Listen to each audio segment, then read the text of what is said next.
Hey guys, it is literally Sexy Friday today. If you watch Daily Grace, you know that every Friday is Sexy Friday, and our topic for this week is sexual urges, so it's Sexy Friday, and we're talking about sexual urges and sexness stuff. So for a good portion of my life, up until I think I was a senior in high school / freshman in college, I felt sort of ashamed towards any sexual urges I had, just because I was raised Catholic up until I was like 9 years old, and then like raised Christian, and I was forced to go to church like every Sunday and like go to Sunday school up until I was like 12 or 13, and then my parents became a little bit more lenient on that. But because of this, being raised religious, it wasn't shoved down my throat, but it was kind of pushed in my face. I wasn't dying from it, but I was certainly annoyed with it. And even though it was never like verbally said to my face like sex is wrong or anything like that, growing up in that like religious vibe, you just get this notion, whether it's said to you or not, that like sex is bad and any sexual urges you have outside the norm is bad. I mean, my parents never said that to me. They never really insinuated that to me. They were very frank with my sister and I in terms of when it came to questions about sex. They were very age appropriate with it and very honest about it. They didn't lie to us or hide any facts from us. But they never said, you know, like, this kind of sex is bad or this kind of sex is bad. They definitely had their opinions, but they never, like, verbally said that to my face. Yeah, and then when I started kind of going to church and started becoming more comfortable with my sexuality, I was more enlightened, I guess. This is how I feel, and I don't think it's bad. I was raised Christian for most of my life, and in Christianity, it's never said that sex is bad.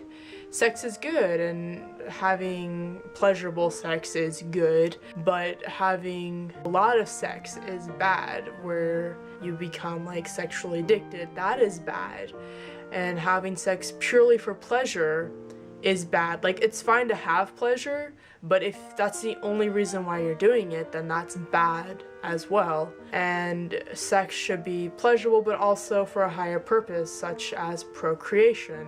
And that's kind of where the whole homosexuality and being trans is bad and a sin, because if you are gay or lesbian and you're having same-sex sex, you're doing it purely for pleasuring yourself and pleasuring the other person / persons involved in the act. And that is why Christianity specifically, I don't know about other religions, say that being gay is bad, being gay is a sin. And I know a lot of you are also thinking, well, like, being trans isn't related to being like gay, isn't related to sexual orientation, so why would like religious people think it's bad or think it's a sin? Well, they do connect it to being gay and sexual orientation. They just do. It's just in that category for them. I can't say why. I'm sure there's a reason why, but I'm just not interested in finding out right now. They see trans people as, I'm not speaking for all of them, but I'm assuming they see them all the same way. They're either becoming male or they're either becoming female, or at least trying to, and therefore become sterile.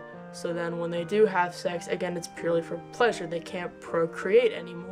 And I mean, if you ever do go on hormone replacement therapy, there's a very high chance you do become sterile. Then if you do end up ever having sex and stuff, you're not doing it for procreation, you're doing it for pleasure. This is a long video, I know, but for those who are religious or who are surrounded by religion, know this is how religious people think.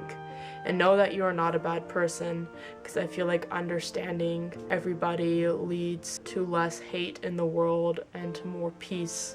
And that's kind of what I'm all about. This video really took a philosophical turn. I'll see you guys next week.